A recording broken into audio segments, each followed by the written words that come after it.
Similar to a player added event, a character added event catches when a character joins the game or spawn into the game or respawn into the game.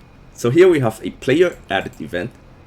Now inside this function, we're going to add a character added event. We're going to use the player that is being passed into the function dot character added colon connect to a function. And in this case, the character that spawns into the game is automatically passed in. How about we use this to make every character in the game walk a little faster? So for every character that spawns into the game, we're going to change the character humanoid walk speed.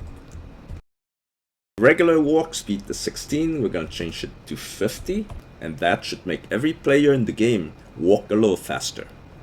Let's play test now and take a look.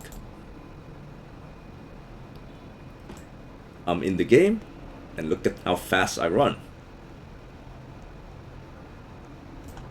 And that is how you use the character added event to catch all the characters that joins the game.